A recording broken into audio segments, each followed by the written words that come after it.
Hi, I'm Huma. I'm a HOP intern and a fourth year at UVA studying history and global security justice. I'm Natalie. I'm also interning at Hoff, and I'm a third year anthropology and environmental thought and practice major, double major. Hi, I'm Lena. I'm also a half intern. I'm going into my fourth year at the University of Virginia, and I'm double majoring in economics and biology, hopefully to become a doctor. All right. My name is Griffin. I'm a third year at the University of Virginia studying systems engineering. It's okay. Hello, we're here with Yossef Ben-Meir, the president and founder of the High Atlas Foundation. You'll be receiving the Sargent Shriver Award in the next couple of weeks. Could you please tell us what that is, what it means to you? Thank you. It's a humanitarian award that's presented once a year to a former Peace Corps volunteer. And the last I checked, there were 250,000 former Peace Corps volunteers. And what does it mean to me? What does it mean to me? I guess, we go through our days and we see our days as, hopefully one after another. And suddenly it's like, oh, you did, this is pretty cool. This is nice. Something happened here. And I guess it was a pleasant surprise that I never thought what we were doing was something to be recognized in that kind of national way as all these years later after the Peace Corps. So I guess I was just happy that I guess it matters. Is that I mean, did the thought ever come that it didn't matter? But not to that degree, I guess. It was unexpected. What led you to join the Peace Corps to begin with? Yeah. Aren't I better at asking questions? Come on now. Well, you got to build it like a muscle. I guess I had a dear friend named Fred Backus. He passed away in 2005. And the Peace Corps called and said, we'd like to invite you to Morocco, and you have 24 hours to decide. And I was about to head off to graduate school. And there was someone that I really, really cared about, too. And it just, I was already on my way to something. And Freddie said to me, go into a room and don't come out until you know the answer. And there was a family reunion at the time, so the only room was the bathroom. I think it was 3 hours. I don't know. But I do remember this, that I was no closer to the answer until like 2 hours and 59 minutes. And then it was a clear moment of course, I have to go to Morocco. And it was I right away, that moment, I walked out of that bathroom and I decided, and I never looked back once, never doubted, never questioned. And it was the only time in my life I ever had that moment of beyond any.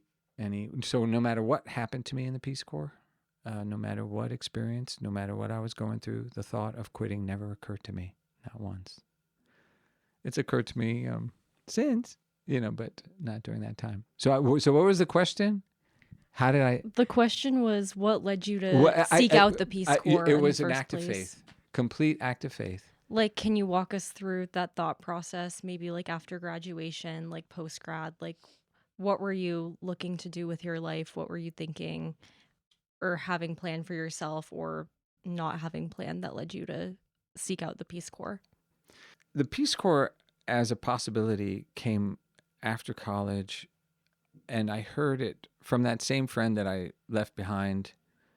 And when I applied, usually it takes a long time to get accepted, and graduate school is coming, so it never felt like a direction I was going until really that invitation in that moment. But I also never felt comfortable in the choices I was also making. So there was a uncertainty, frustration. Maybe I didn't quite believe in the path I was on, and then this sudden opportunity came up, and not really knowing about it a lot either. And it was in that Peace Corps interview where I really asked a lot of questions, and I think that's really probably why I got an invitation quickly.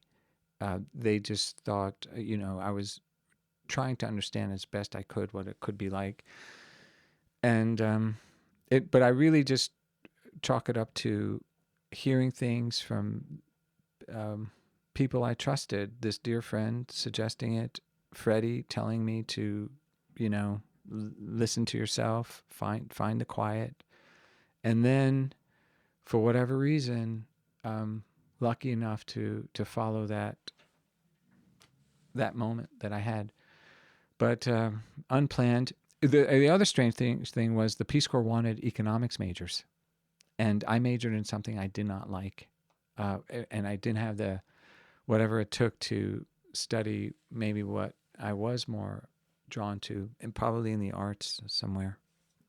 And it ends up I majored in the exact thing I needed to, and that's also pretty lucky.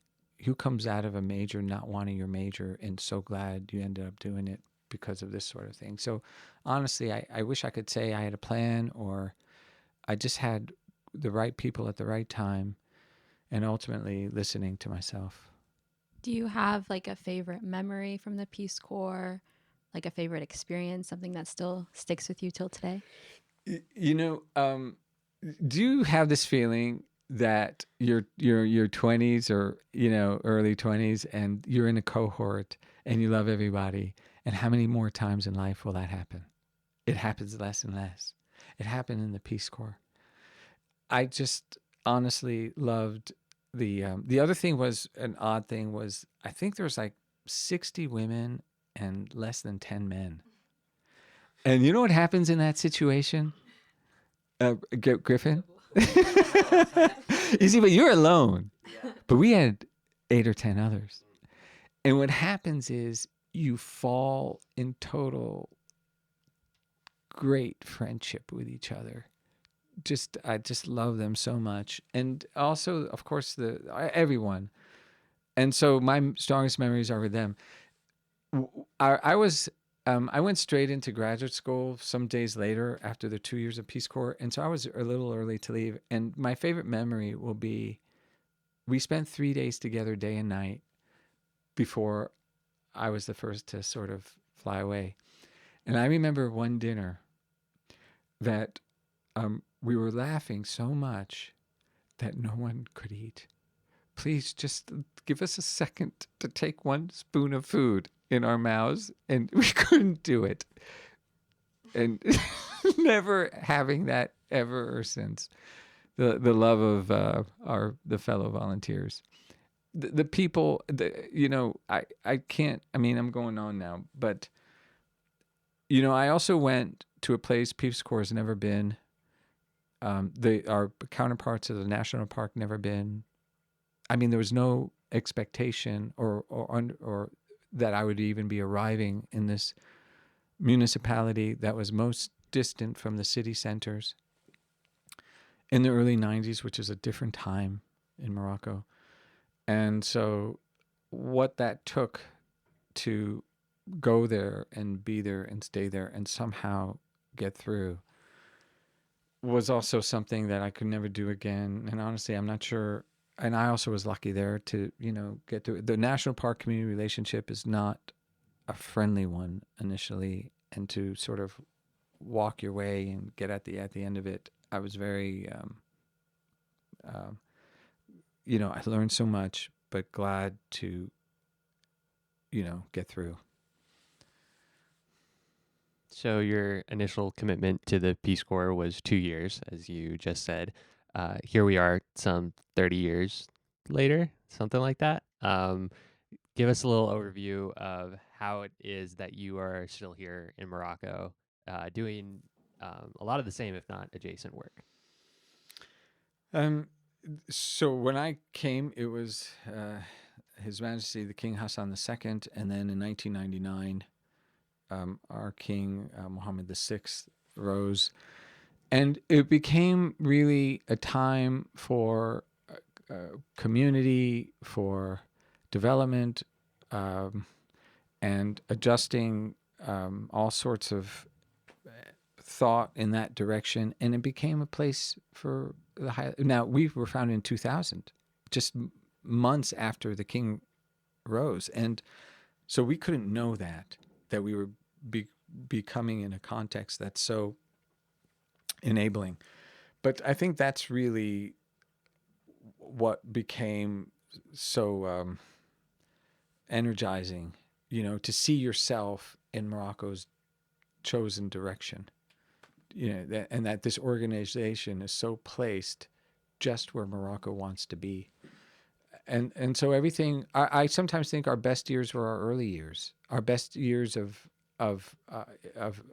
informing, of creativity, of peace with each other, as an organization. It becomes more complex, and systems and procedures, and maybe even distant. But we are, in a sense, with the growth of Morocco since this king, and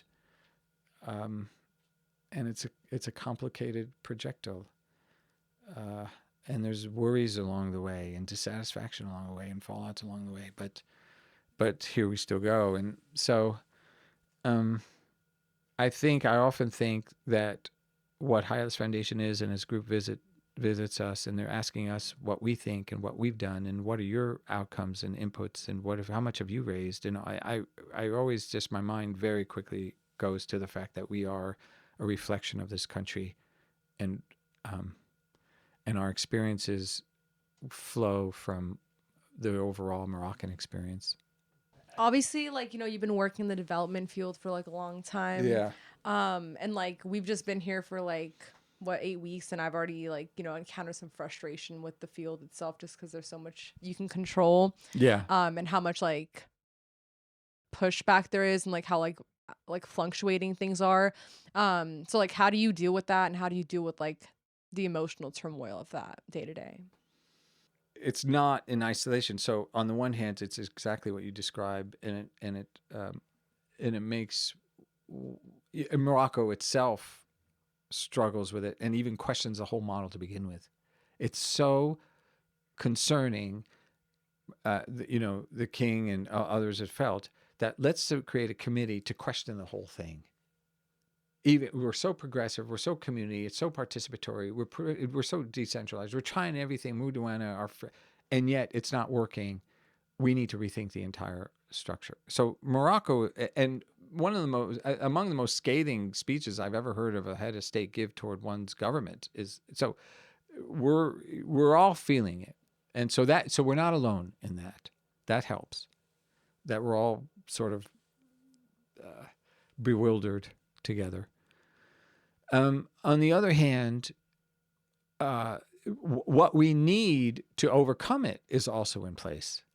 So nothing is to stop us from associating and cooperating and raising money and partnerships and dreaming together and putting everything we can to achieve more and more and more. There's no one's going to, in fact, do it, please. So, there's this sometimes inexplicable barrier that's beyond belief, and there's this enormity of opportunity, and they coincide. And when you sort of absorb the whole, the burden is a little, there's a little alleviation with hope. That being said, there's not enough resources behind the hope to overcome the heaviness. And that's a really hard conclusion. And so therefore people need to make decisions. I think people need to think twice before it's an association, before a corporation. I think people need to think twice about mission and revenue. We need to be a little more considerate before diving in. One of the things I do when young people say, I want to do this, I let them know, so this and this and this is going to happen, and you're going to have to bear this for years and years and years, 20, 30 years. Are you ready for that? You want that? You really, really want that? And when they hear the heaviness, what it actually takes to get to this point of sitting in a studio, I think most people are like, I'm not so sure. Let me take more time and think about that. There are people who come to me, I have this great aquaculture project idea, and I have this great program idea, and I would just say, it is great. And to actualize this, you're going to give up this. Are you ready? I'm not so sure. So we need to really understand before we dive what we're diving into, and just be very, very considerate of the. The last thing I'll say on this is, there's no way in the world that I would ever, even if I had the energy, which I don't, even if I had the belief, which is challenged, I would never try what I've done again, because of the level of luck that it takes. You have to be so fortunate to get through, to win, to survive, to make it. I don't know whether we made it or not or whatever, but there's too many factors that need to go into existing that it's very, very hard to roll your dice a second time. Yeah, I feel like that was a very tough question. On a more positive note, however, the High Atlas Foundation has been running for many, many years. Yeah. What would you consider one of your biggest accomplishments running this NGO? I'll say some things, but I really believe, which relates to what was said before, existing after all these years is an unbelievable outcome. I could tell you points along the 26 years of the High Atlas Foundation where it wasn't a given. It's hard to keep that energy, and it's hard for everyone to keep that energy, and it's hard to continue to raise revenue, and you always have to surpass the year prior and to keep that momentum year after year after year, because life decides other things. And so the fact that we is probably the most unbelievable outcome that I wish we could, I could take credit for, or do I even wish that? But you need a lot of people to care, including maybe most of all the Moroccan communities, the Moroccan government, Morocco itself allows us to do this for all this time.